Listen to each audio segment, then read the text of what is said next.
नमस्कार सबाइके केमन आছেন আপনারা সবাই आशा करी ভালোই আছেন। চলে এসেছি আবার নতুন একটা ভিডিও নিয়ে আমি গৃহিণী চ্যানেলে।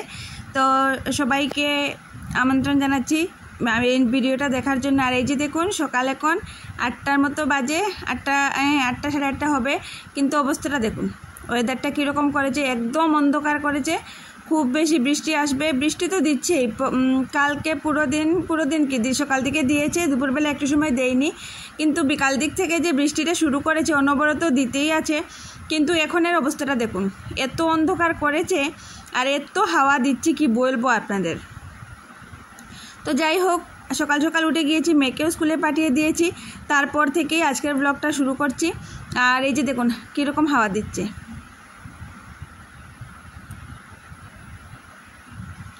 এত ঝড়, এত বৃষ্টি আর এত মানে বিজলি চমকাচ্ছে কি বলবো আপনাদের। এত ভয় লাগছে রাতের বেলা, মানে এই যে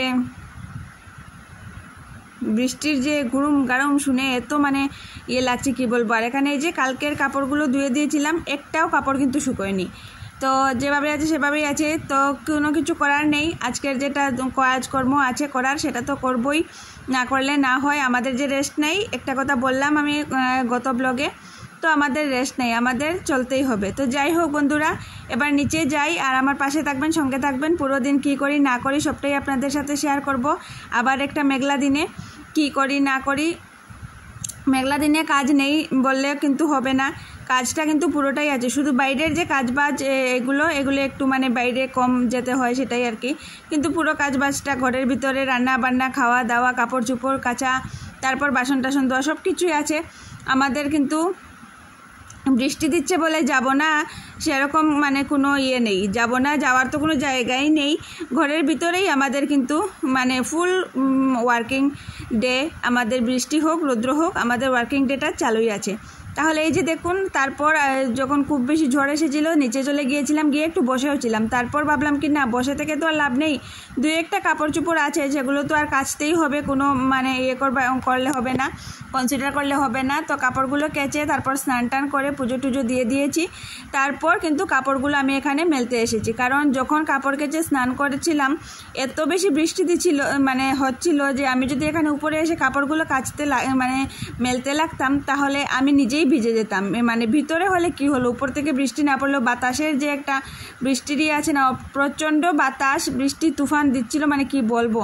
তো সেখান থেকে কাপড় চোপড় মেলে তারপর চলে এসেছি নিচে এসে খাওয়া দাওয়া করলাম একটু, তারপর একটু সময় বসেও ছিলাম, বসে তারপর ভাবলাম কি না বৃষ্টি তো হচ্ছেই। আর এই যে কিছুদিন ধরে জানেন দিন রাত দুটোটাই একই হয়ে গিয়েছে আমাদের এখানে, কারণ দিনের বেলাও লাইট জ্বালিয়ে কাজ করতে লাগছে আর রাতের বেলা তো লাইটটা জ্বালাতেই লাগছে। তো যাই হোক, হাজব্যান্ডের জন্য রান্না করে নিয়েছি একটা তরকারি, আর আমাদের জন্য সয়াবিন তরকারি করব আর মিষ্টি কুমড়ো বড়া করব, ব্যাস এতটুকুই। তো রান্নাবান্না করি, তারপর আবার মেয়েকে আনতে যেতে হবে। আর হ্যাঁ, তারপর রান্নাবান্না করার পর কিন্তু একটা নতুন জিনিস আমি বানাবো আজকে, সেটা আপনাদের সাথে শেয়ার করব। আর মানে নতুন জিনিস কি সেটা আমি কোনোদিন দেখিনি, এই ফার্স্ট টাইম দেখলাম আর বানাবো এই ফার্স্ট টাইম। তাহলে দেখতে থাকুন আমি কি বানাই না বানাই। তো বন্ধুরা, আমার রান্নাবান্না শেষ হয়ে গিয়েছে, সয়াবিন তরকারি রান্না করেছি আর এই যেখানে মিষ্টি কুমড়ো বড়া করে পরে করব। আর এই যে বলছিলাম না আপনাদের একটা নতুন জিনিস বানাবো, পায়েস বানাবো। এই যে ব্ল্যাক রাইস দেখতে পাচ্ছেন, কালো চালের পায়েস, এটা আমি কোনোদিন কিন্তু খাইও নি আর কোনোদিন দেখিও নি, এই ফার্স্ট টাইম। এই যে আমরা ঘুরতে গিয়েছিলাম সেখান থেকে 3-4 ধরনের চাল আনা হয়েছে। তো চালগুলো কি সেগুলো তো পুরোটা আপনাদের সাথে শেয়ার করতে পারলাম না, অন্য একটা ভিডিওতে অবশ্যই শেয়ার করব। আর এটা হলো কালো চাল দিয়ে পায়েস করব। এই চালটা না ফুটতে অনেক সময় লাগে, আমি টিভিতে দেখেছিলাম একবার। তো আমি কি করেছি, ওরা বলল যে দাদাভাইরা যে আগের দিন রাত্রে বৌদি ভিজিয়ে রেখে দিও আর পরের দিন মানে পায়েস করে নিও, পায়েস করলে খুব ভালো হয়। সত্যি কিন্তু পায়েসটা খুবই স্বাদ হয়েছিল, আর গন্ধটা কি বলবো তোমাদের, এত সুন্দর গন্ধ আর এত মানে টেস্টি হয়েছিল। তো রান্না করে মানে পায়েসটা বানিয়ে তারপর রেখে দিয়েছিলাম। এমনিতে তো মিষ্টি জিনিস দেখবে ঠান্ডা হলে পরে মানে খেতে খুব ভালো লাগে, তো রেখে দিয়েছিলাম, কারণ ঘরে তো কেউ নেই, শুধু আমি, সবাই যে যার কাজে স্কুলে অফিসে বেরিয়ে গিয়েছে।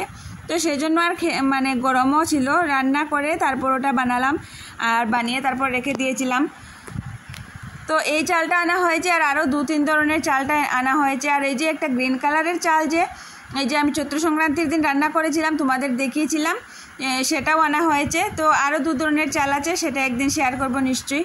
আর এখানে টুকটাক বাজারও করা হয়ে গিয়েছে, শসা, তারপর কারকল, পটল, ভেন্ডি আর ঝিঙে এগুলো আনা হয়েছে।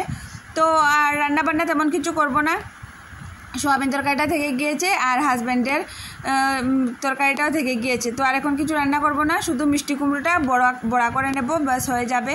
আর জানো এত ঠান্ডা দিচ্ছে কি বলবো তোমাদের, মানে একদম মনে হচ্ছে কি মাঘ ফাল্গুন মাস চলে এসেছে। আর এই যে দেখো এখানে একটা সমোসা আনা হয়েছে হলদিরামের, এই প্যাকেটটা 30 টাকা নিয়েছে, হ্যাঁ 30 টাকা নিয়েছে। এটার ভিতরে কিন্তু আবার একটা চাটনির প্যাকেটও আছে, আর এটার ভিতরে ডালের মানে ডালগুলো একদম মানে ড্রাই করে ফ্রাই করে তারপর ঢুকিয়ে দেওয়া হয়েছে যাতে নষ্ট না হয়।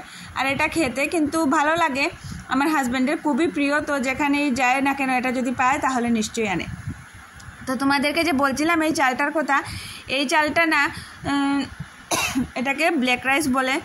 আর এটা মানে যদি তুমি চাও যে সঙ্গে সঙ্গে রান্না করবে, তো সঙ্গে সঙ্গে রান্না করতে মানে 1-1.5 ঘন্টা 2 ঘন্টাও লেগে যেতে পারে এই চালটা ফুটতে ফুটতে। তো এটাকে কি করতে হয় মানে আমি কি করেছি, আগের দিন রাত্রিবেলা খাওয়া দাওয়ার পর যখন শুতে যাব তখন 1 মুঠো ভিজিয়ে রেখেছিলাম,